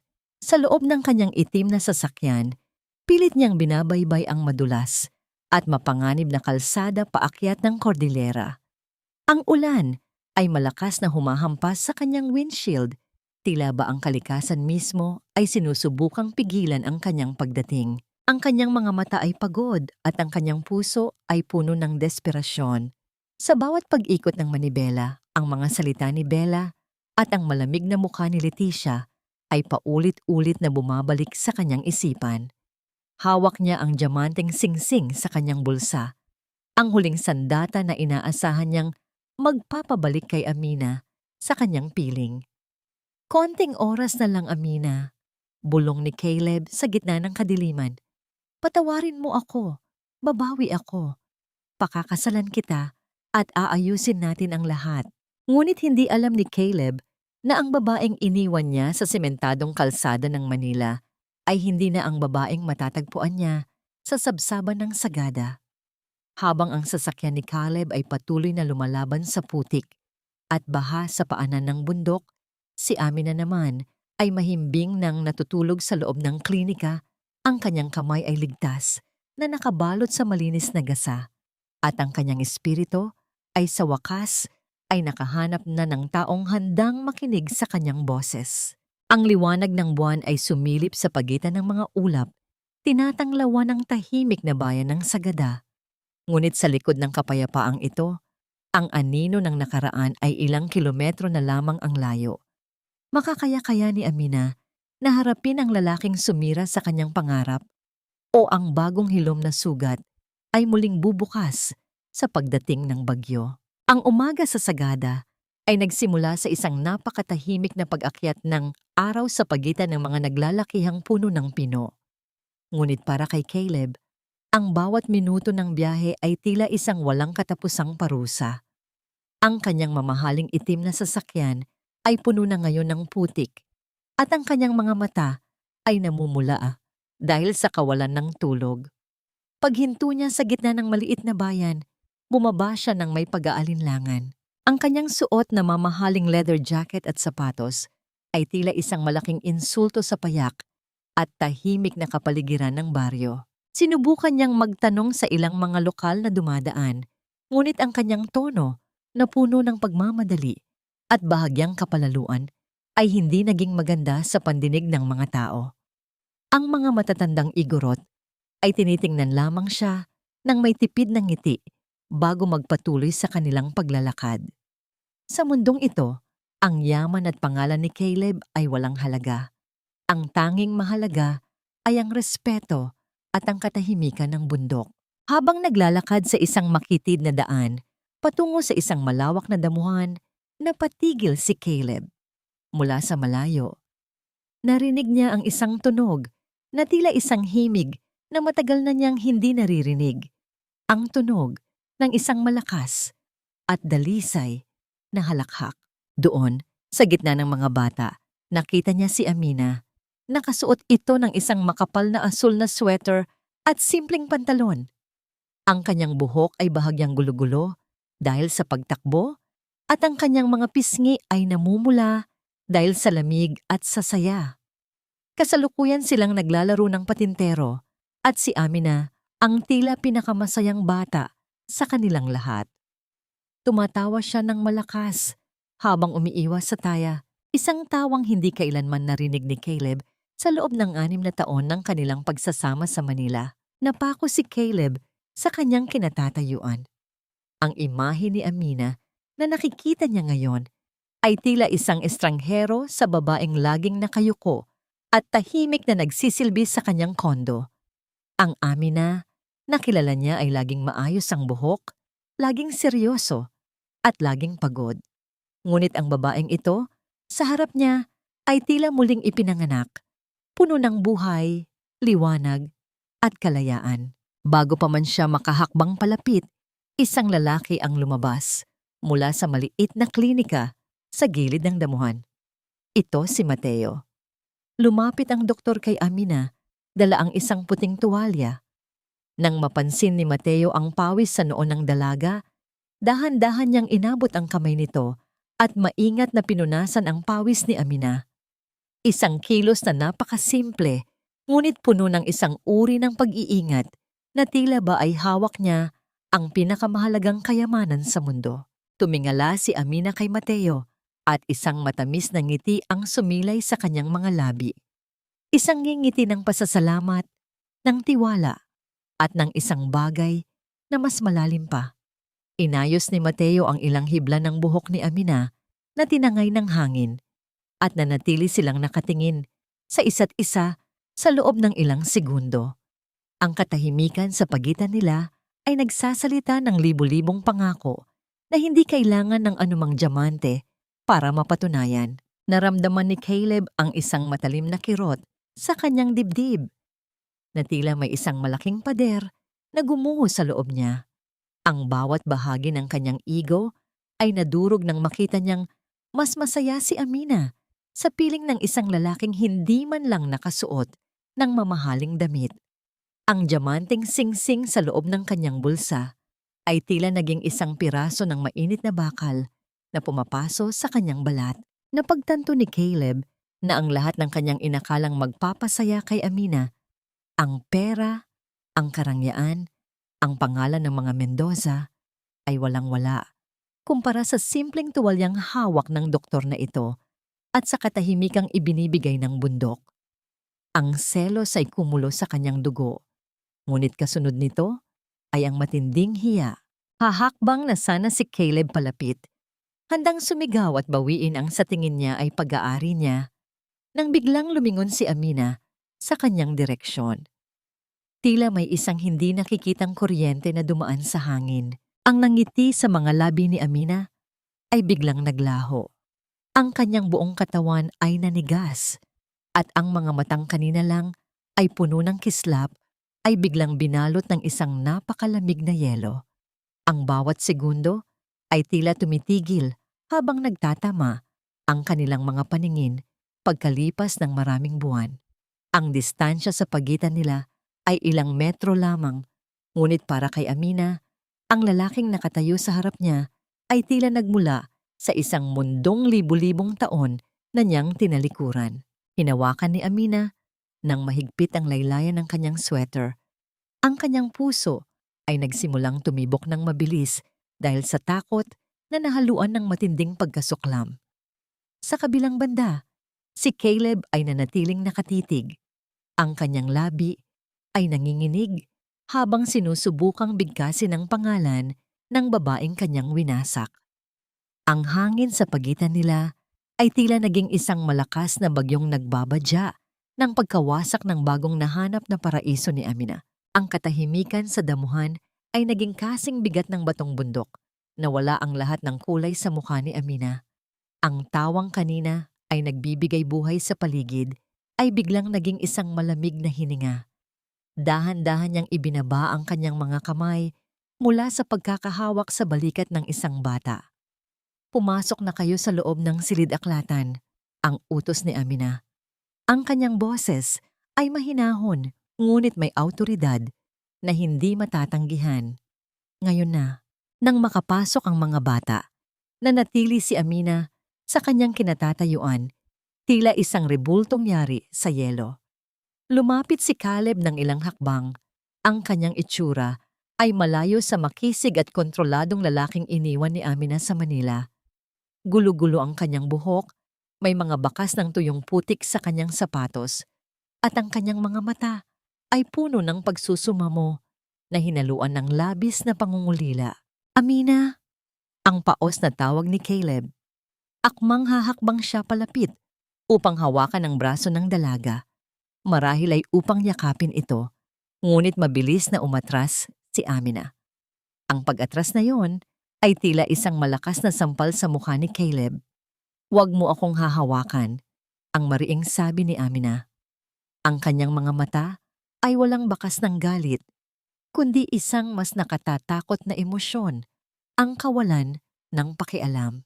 "Amina, makinig ka muna sa akin." Ang mabilis na pagsasalita ni Caleb, ang kanyang mga kamay ay nanginginig sa desperasyon. "Alam ko na ang lahat. Alam ko na ang totoo tungkol kay Bella. Niloko niya tayo. Nagpanggap siyang may sakit noong gabi ng pamamanhikan para lang sirain tayo. Amina, biktima rin ako ng mga kasinungalingan niya. Patawarin mo ako. Mahal ko. Nandito ako para bawiin ka. Maaari na tayong magpakasal bukas din. Aayusin ko ang lahat ng papeles. Babalik tayo sa Manila bilang mag-asawa." Isang mapait at tuyong tawa ang kumawala sa mga labi ni Amina. Tiningnan niya si Caleb na parang isang estrangherong nagsasalita ng wikang hindi niya maintindihan. "Biktima? Ikaw ang biktima, Caleb?" Ang tanong ni Amina. Ang bawat salita ay tila isang patalim na dahan-dahang hinihiwa ang hangin. "Sa loob ng 6 na taon, pinili mong maniwala sa kanya kaysa sa akin. Sa loob ng 6 na taon, hinayaan mo akong mamatay ng unti-unti sa pagsisilbi sa iyo habang ang puso mo ay nakatuon sa iba. At ngayong nalaman mong nagsinungaling siya, biglang gusto mong maging bida sa kwentong ito. Gusto mong magpakasal tayo dahil lang nalaman mong hindi siya may sakit." Humarap si Amina ng diretso sa kanya. "Sino ka para isiping pagkatapos mo akong iwan sa gitna ng kahihiyan? Pagkatapos mo akong itaboy na parang basura, ay babalik ako sa iyo dahil lang sinabi mong nagkamali ka? Ang kasal ay hindi isang gamot na itatapak mo sa sugat na ikaw mismo ang gumawa." Lumapit si Mateo at tumayo sa tabi ni Amina. Hindi siya nagsalita ng masama kay Caleb, ngunit ang kanyang presensya ay tila isang matibay na pader na nagbibigay ng proteksyon sa dalaga. Napansin ni Caleb ang paraan ng pagtayo ni Mateo, matatag, kalmado, at may respeto. "Sino ka ba? Huwag kang makialam dito. Usapang pamilya ito." Ang bulyaw ni Caleb kay Mateo. Ang kanyang selos ay muling sumiklab. Sinubukan niyang abutin ang kamay ni Amina ng pilit, ngunit sa isang mabilis na pagkilos ay humarang si Mateo. "Hindi ka pwedeng gumamit ng dahas dito." Ang mahinahong paalala ni Mateo, ngunit ang kanyang mga mata ay nagbabala. Kung ayaw niyang magpaabot sa iyo, irespeto mo ang desisyon niya. Tumingin si Amina kay Caleb at sa unang pagkakataon, nakita ni Caleb ang katotohanang matagal na niyang pilit iniiwasan. Hinawakan ni Amina ang dulo ng jacket ni Mateo, hindi dahil sa takot, kundi bilang isang malinaw na mensahe. Pinili niya ang lalaking ito bilang kanyang kakampi. "Patay na ang Aminang minahal mo, Caleb." Ang huling sabi ni Amina, ang kanyang boses ay tila isang pinal na hatol. Ang babaeng laging naghihintay sa iyo sa kusina. Ang babaeng laging humihingi ng tawad kahit wala siyang kasalanan. Wala na siya. Pinatay mo siya noong gabing tinalikuran mo ako. Dahil sa labis na desperasyon at sa bigat ng katotohanang nawawala na sa kanya ang lahat, biglang nanghina ang mga tuhod ni Caleb. Sa harap ng maraming taong nagsisimula nang manood mula sa malayo, dahan-dahang lumuhod si Caleb sa putikan. Ang kanyang mamahaling sapatos at pantalon ay nabalot ng dumi, Ngunit hindi niya ito alintana. Umiyak siya ng malakas. Ang kanyang mga balikat ay nayayanig sa bawat hikbi habang nakatingala kay Amina. Amina, parang awa mo na. Huwag mo akong iwan ng ganito. Gagawin ko ang lahat. Kahit dito ako manirahan, gagawin ko. Huwag mo lang akong burahin sa buhay mo. Nanatiling nakatayo si Amina. Tinitingnan ng lalaking dati ay itinuring niyang mundo. Ngunit sa halip na awa, ang tanging naramdaman niya ay isang malalim na kapayapaan. Ang putik na nakadikit sa tuhod ni Caleb ay tila sumisimbolo sa dumi ng kanilang nakaraan. Isang nakaraang hindi na kailanman magiging malinis muli. Hindi natinag si Caleb sa gitna ng patuloy na pagbuhos ng ulan sa labas ng bakuran ni na Lola Flora. Ang kanyang marangyang sasakyan ay nakaparada sa gilid ng maputik na kalsada, habang siya mismo ay nakatayo sa ilalim ng isang puno, basang-basa at nanginginig sa lamig. Ang bawat patak ng ulan ay tila nagpapatagal sa kanyang pagdurusa, ngunit para sa kanya, ang pisikal na lamig ay wala kumpara sa panlalamig na natanggap niya mula sa mga mata ni Amina. Determinado siyang manatili doon, naniniwalang ang kanyang pagtitiis ay magsisilbing patunay ng kanyang pagsisisi. Sa loob ng bahay, ang amoy ng mainit na kape at sariwang kahoy ay nagbibigay ng kapanatagan. Ngunit ang atmosfera ay nabahiran ng pagdating ng isang malaking package mula sa Manila. Isang courier ang naghatid nito kaninang hapon at ngayon ay nakapatong ito sa mesa, tila isang banyagang bagay sa gitna ng payak na pamumuhay ni Amina. Dahan-dahang binuksan ni Amina ang kahon sa harap ni Mateo na tahimik na nagmamasid mula sa gilid. Sa loob ng kahon ay may mga mamahaling alahas, mga branded na damit at isang sulat na may tatak ng pamilya Mendoza. Kinuha ni Amina ang sulat at binasa ito ng malakas. Ang kanyang boses ay may bahid ng pait. Amina, anak, sana ay mapatawad mo kami. Alam na namin ang lahat ng ginawa ni Bella. Ngayon ay kailangan ka namin dito sa bahay. Nagkakasakit na ang iyong ama sa kaiisip sa iyo. Tandaan mo, kami ang nagbigay sa iyo ng buhay. Utang na loob mo sa amin na bumalik at asikasuhin ang pamilyang ito dahil pamilya pa rin tayo anuman ang mangyari. Isang mapait na ngiti ang sumilay sa mga labi ni Amina. Ang salitang utang na loob ay tila isang lason na matagal nang dumadaloy sa kanyang mga ugat. Isang tanikala na ginamit ng kanyang mga magulang para kontrolin ang bawat kilos niya. Tumingin siya kay Mateo. Ang kanyang mga mata ay puno ng pagod na tila pasan niya ang daan-daang taon ng obligasyon. Ganyan sila lagi, Mateo, ang mahinang sabi ni Amina habang hinahaplos ang mamahaling tela ng damit na ipinadala ng ina. Gagamitin nila ang dugo at ang salitang pamilya para obligahin akong bumalik sa impyernong binuo nila. Noong naroon ako, hindi nila ako makita. Ngayong wala na ang kanilang paboritong anak. Bigla akong naging mahalaga dahil kailangan nila ng magsisilbi sa kanila. Lumapit si Mateo at dahan-dahang ipinatong ang kanyang kamay sa ibabaw ng kamay ni Amina na nakahawak sa sulat. Amina, ang utang na loob ay para sa mga taong nagbigay ng kalinga at pagmamahal, hindi para sa mga taong ginamit ang pangalan mo para lang saktan ka. May karapatan kang pumili ng pamilyang hindi ka dudurugin. May karapatan kang tumanggi sa mga obligasyong sumasakal sa iyong kaluluwa. Tumitig si Amina sa apoy na nagliliyab sa maliit na fireplace sa sala.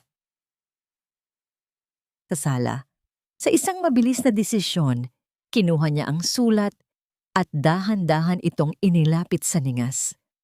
Pinanood niya kung paano nilamon ng apoy ang bawat salitang nakasulat sa papel. Ang mga salita ng manipulasyon, ang huwad na pagsisisi, at ang tanikala ng utang na loob. Ang abo ng sulat ay tumalsik sa hangin. Tila mga itim na paru-parong naglalaho sa kadiliman. Ipinasok niyang muli ang lahat ng mamahaling gamit sa loob ng kahon at isinara ito ng mahigpit. Wala siyang ititira. Wala siyang itatago. Ang bawat bagay na nagmula sa mga Mendoza ay dapat bumalik sa kung saan ito nanggaling. Kinuha ni Amina ang isang malaking asul na payong at lumabas ng bahay. Ang tunog ng ulan na humahampas sa plastik ng payong ay tila isang ritmo ng digmaan. Lumakad siya patungo sa kinaroroonan ni Caleb. Nang makita siya ng lalaki, agad itong sumubok na tumayo ng tuwid. Ang mukha ay nagliwanag sa pag-asang baka pinatawad na siya. Ngunit nang makalapit si Amina, hindi init ng pagtanggap ang dala niya. Iniabot ni Amina ang payong kay Caleb, ngunit hindi ito hinawakan ng lalaki. Nanatili siyang nakatingin sa mukha ng dalaga, naghahanap ng kahit konting lambot. Umuwi ka na, Caleb. Ang malamig na utos ni Amina. Ang kanyang boses ay hindi na nanginginig. Dalhin mo ang kahon na ito pabalik sa Manila. Sabihin mo sa kanila, wala na silang anak na nagngangalang Amina. Ang utang na sinasabi ninyo ay binayaran ko na sa loob ng 10 taon ng pagtitiis at 6 na taon ng pananahimik. Bayad na ako, Caleb. Malaya na ako. Amina, please. Kahit isang pagkakataon lang, ang pagsusumamo ni Caleb, ang kanyang boses ay nalulunod sa ingay ng ulan. Huwag mong dumihan ang lugar kung saan ako naging masaya. Ang huling hiling ni Amina bago niya binitawan ang payong sa kamay ni Caleb. Ang ulan sa sagada ay naghuhugas ng dumi. Hindi ito nagtatago ng kasalanan. Patay na ang babaeng naging martir mo. Huwag mo na siyang hanapin pa. Tumalikod si Amina at lumakad pabalik sa bahay. Ang kanyang bawat hakbang ay magaan at puno ng determinasyon. Hindi na niya narinig ang tawag ni Caleb. Hindi na niya naramdaman ang bigat ng nakaraan. Ang tanging naririnig niya ay ang tibok ng sarili niyang puso na sa wakas ay tumitibok na para sa kanyang sarili. Pagsara ng pinto ng bahay ni Lola Flora, ang tunog ng trangka ay tila isang pinal na tuldok sa isang mahabang kabanata ng sakit. Habang sa labas, naiwang mag-isa si Caleb sa ilalim ng payong, yakap ang isang kahon ng mga gamit na wala ng halaga at isang pusong tuluyan nang nawala ng tahanan. Ang ingay ng Manila ay tila isang malupit na paalala sa pagkatalo ni Caleb. Pagbaba niya sa kanyang sasakyan sa harap ng kanyang marangyang kondo, ang bawat hakbang niya ay tila may bigat ng 1,000 tonelada. Ang kanyang mukha ay maputla, ang kanyang mga mata ay walang buhay, at ang kanyang buong pagkatao ay tila isang bangkay na naglalakad sa gitna ng semento at aspalto. Wala na ang kanyang pagiging arogante. Wala na ang kanyang tiwala sa sarili. Ang tanging natitira sa kanya ay ang alaala ng malamig na titig ni Amina at ang tunog ng pagsara ng pinto sa sagada. Tuluyan na siyang sumuko dahil alam niya sa kanyang sarili, kahit anong yaman ang mayroon siya, hindi niya mabibili ang kapatawarang hindi na kailanman ibibigay sa kanya. Samantala, sa malayo at payapang bayan ng Sagada, ang hangin ay puno ng amoy ng inihaw na karne, sariwang bulaklak, at ang masayang tugtugin ng mga katutubong instrumento. Ito ang araw ng pista, isang tradisyon ng pasasalamat at pagkakaisa. Makikita ang tunay na diwa ng bayanihan dahil ang bawat pamilya ay tulong-tulong sa pag-aayos ng gitna ng baryo. Ang mga kalalakihan ay nagtatayo ng mga lamesang gawa sa kawayan, habang ang mga kababaihan ay abala sa pagluluto ng mga tradisyonal na kakanin. Sa gitna ng lahat ng ito, si Amina ay hindi na isang banyaga. Siya ay bahagi na ng bawat tawanan at bawat kwentuhan. Isang grupo ng mga matatandang kababaihan sa baryo ang lumapit sa kanya dala ang isang espesyal na regalo.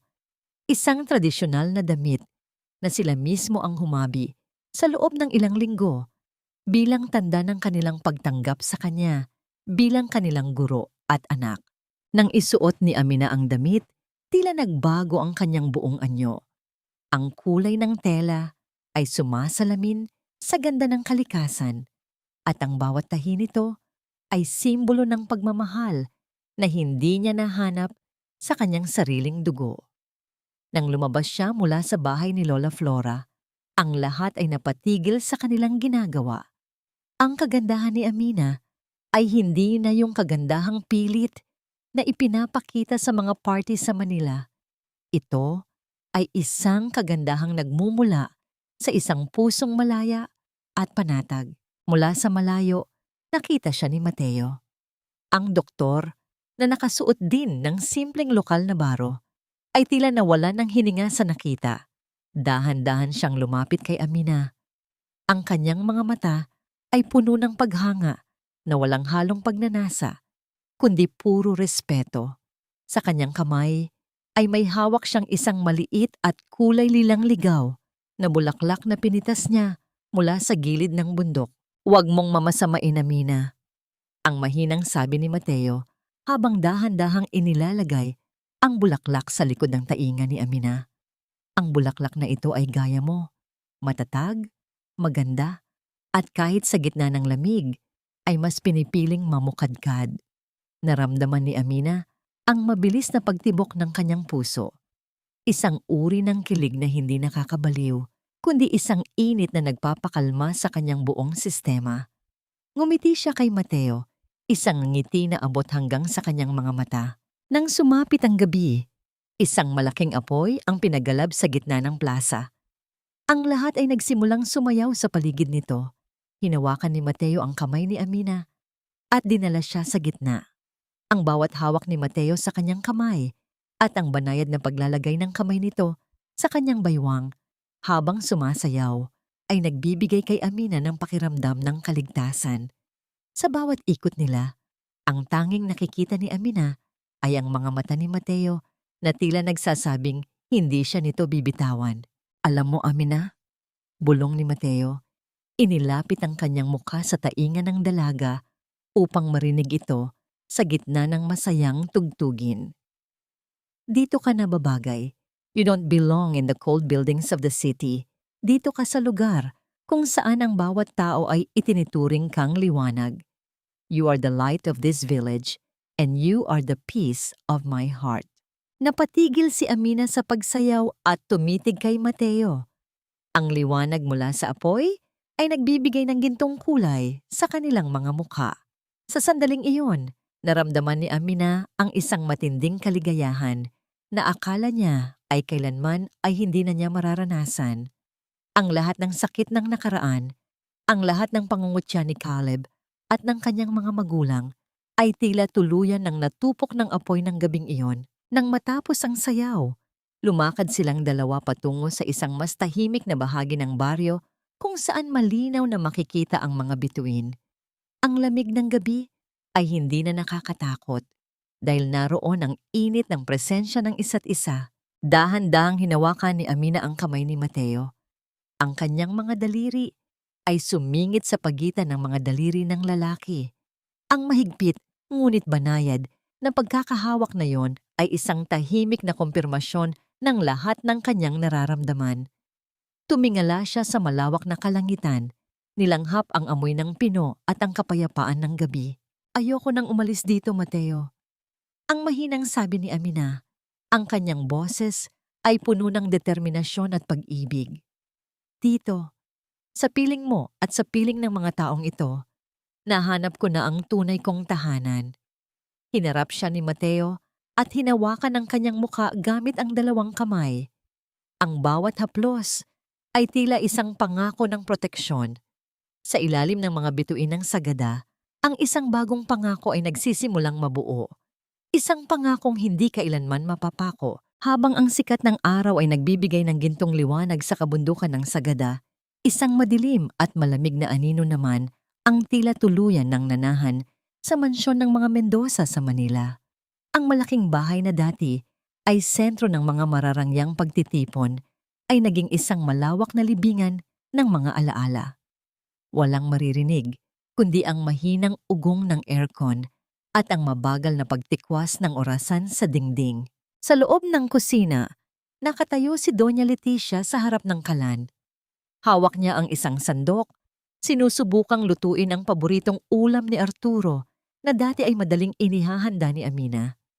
Ngunit ang amoy ng nasusunog na bawang at ang sobrang alat na sarsa ay nagpapatunay sa kanyang kawalan ng kakayahan. Sa sobrang inis at pagod, nabitawan niya ang sandok at naupo sa sahig ng kusina. Umiyak siya ng husto.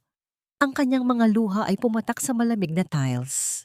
Napagtanto ni Leticia na sa loob ng maraming taon, ang bawat ginhawang tinatamasa niya ay utang niya sa tahimik na pagsisilbi ng anak na kanyang itinakwil. Ngayon, ang pagkain nila ay nagmumula na lamang sa mga delata at padala mula sa mga restaurant dahil ang lahat ng kanilang mga kasambahay ay nagsialis na rin.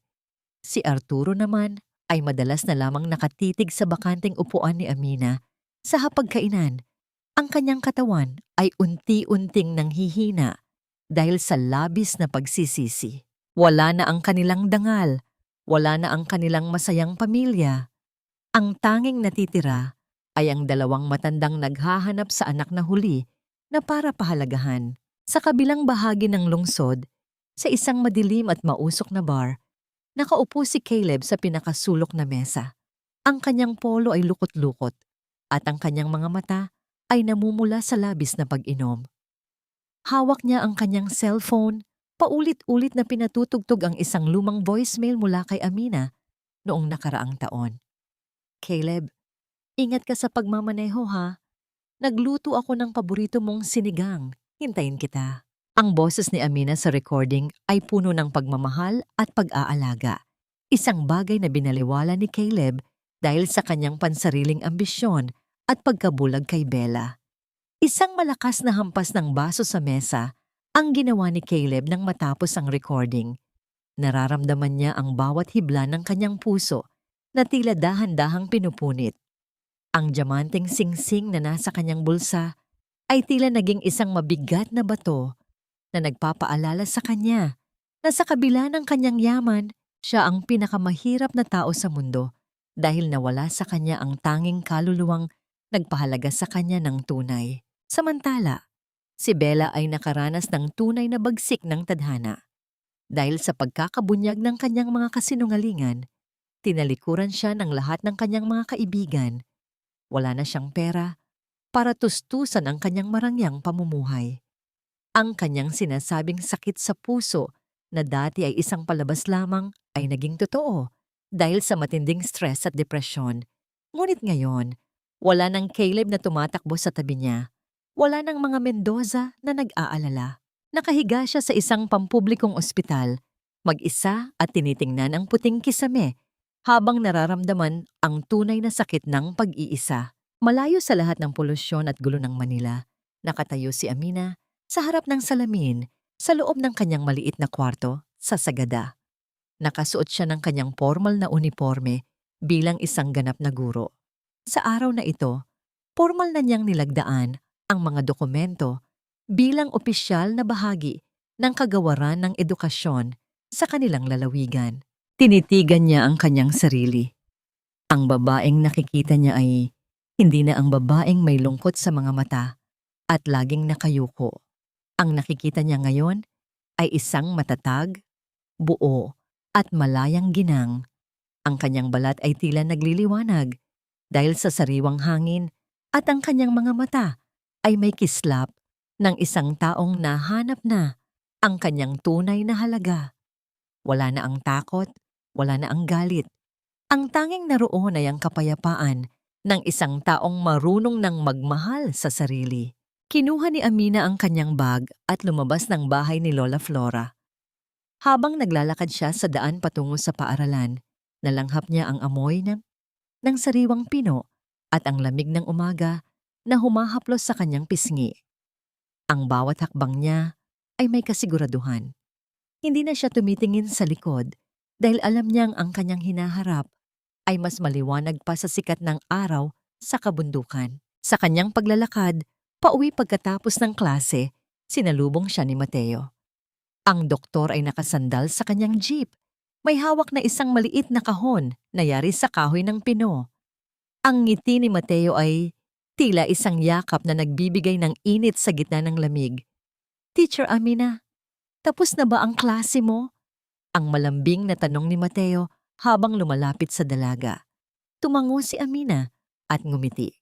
Tapos na, Mateo. Pauwi na ako. Dahan-dahang binuksan ni Mateo ang maliit na kahon. Sa loob nito ay isang singsing. Ngunit hindi ito gawa sa ginto o diamante. Ito ay isang singsing na maingat na inukit mula sa matigas na kahoy ng pino. May disenyo ng mga ulap at bundok. Hindi ito kasing mahal ang mga bagay na nakasanayan mo sa Manila. Ang simula ni Mateo, ang kanyang boses ay tila isang panata. Pero ang singsing na ito ay simbolo ng katatagan ng bundok at ng kalinisan ng hamog. Gaya ng kahoy na ito, ang pag-ibig ko para sa iyo ay hindi kumukupas sa ulan o sa init.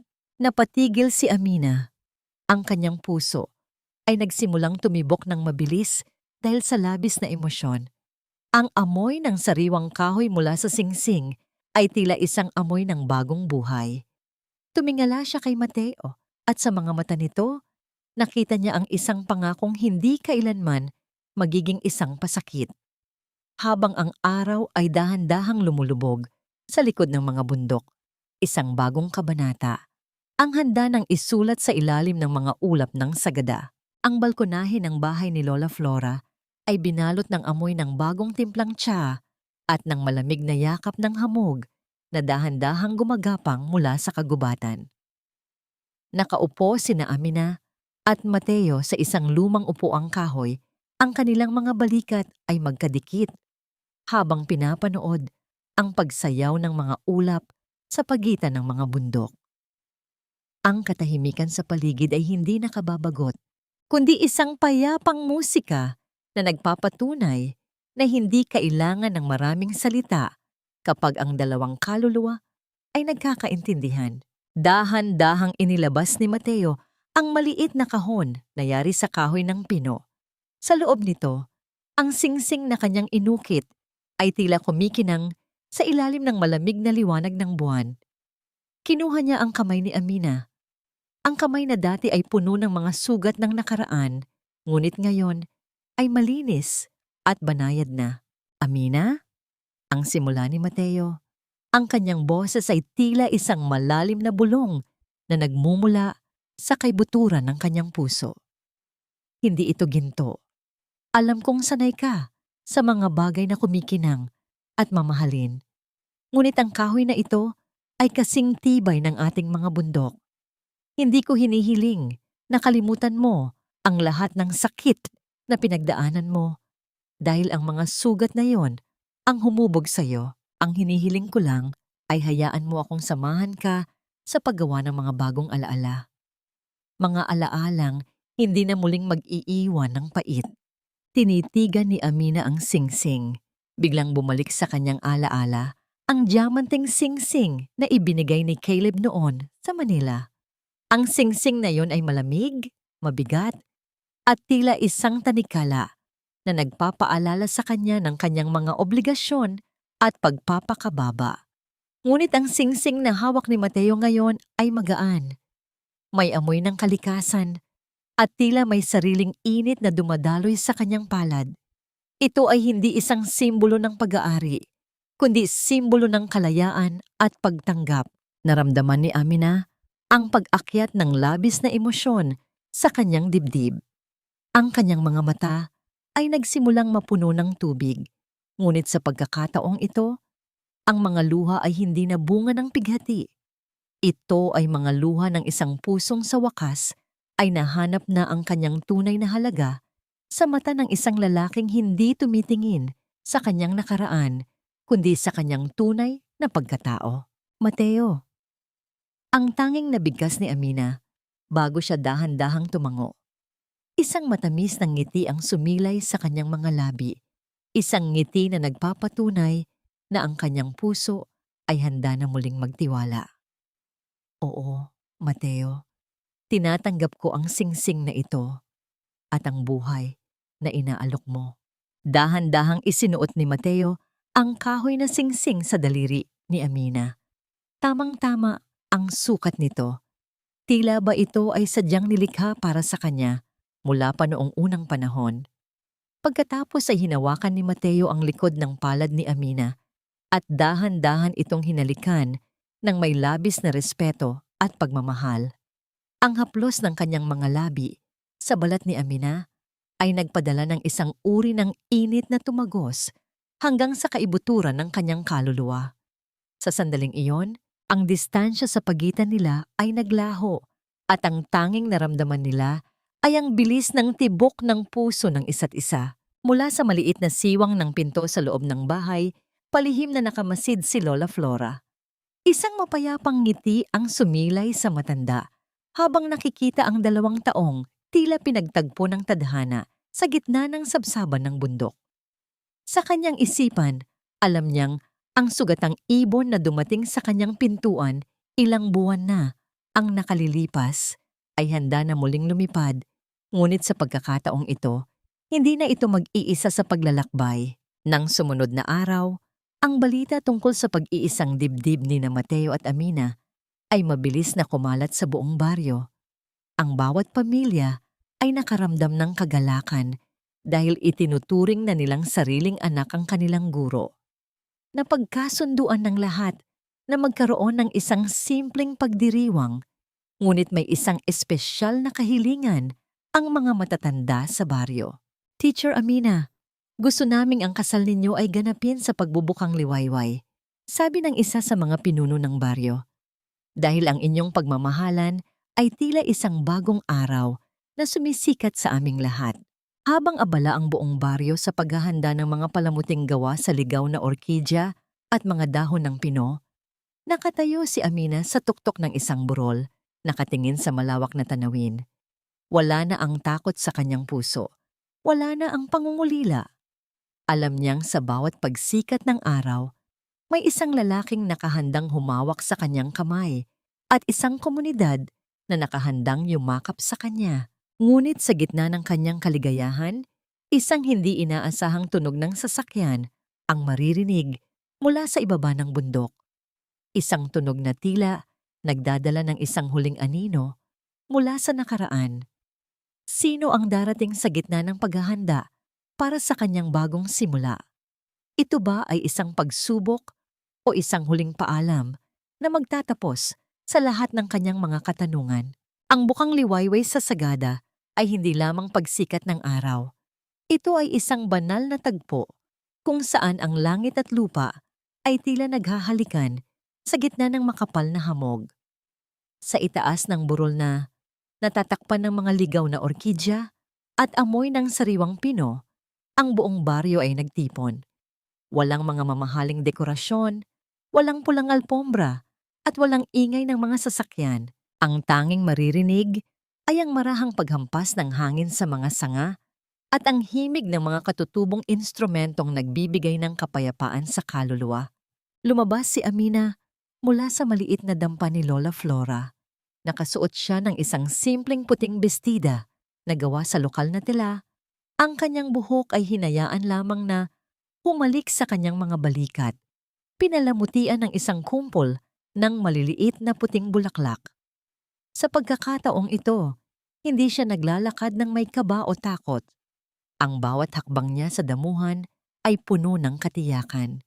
Hindi niya kailangan ng isang amang maghahatid sa kanya sa altar.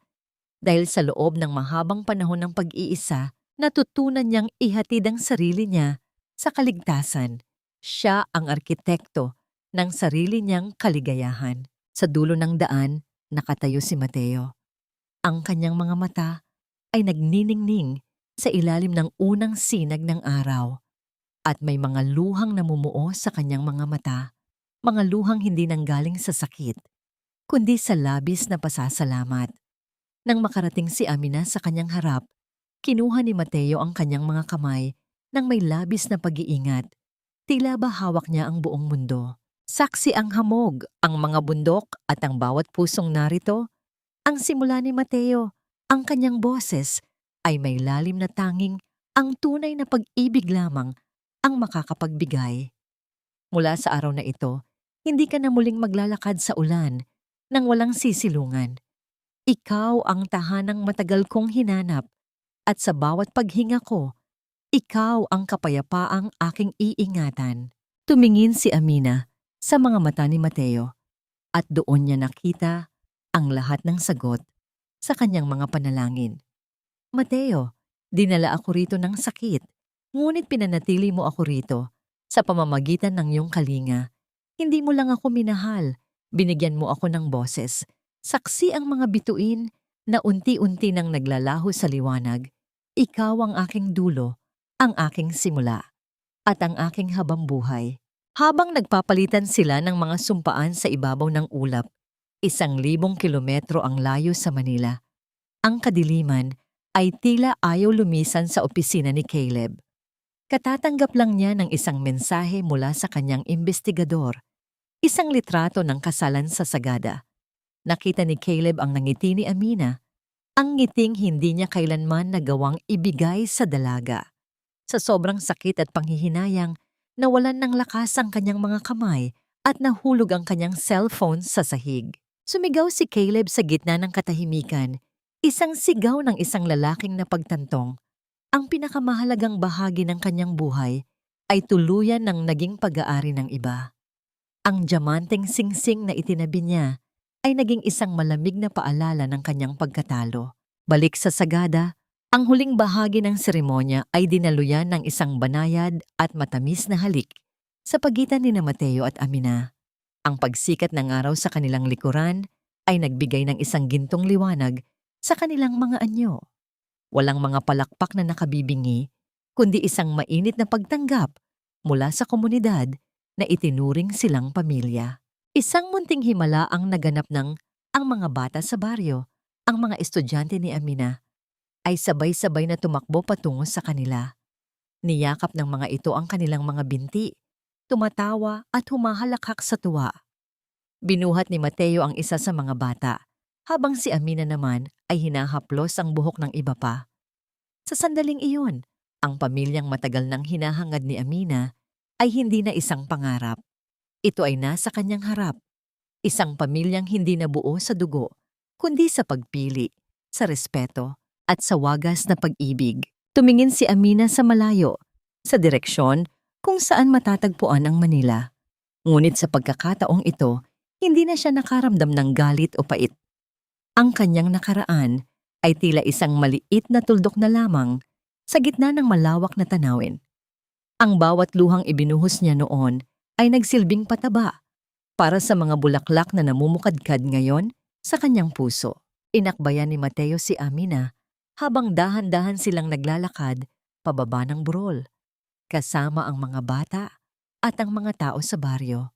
Ang hangin ay nananatiling malamig.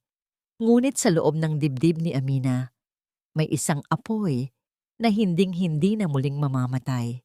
Ang apoy ng isang babaeng sa wakas ay nahanap na ang kanyang tahanan sa ibabaw ng mga ulap. Lumipas ang 2 taon na tila isang banayad na ihip ng hangin sa kabundukan ng Sagada.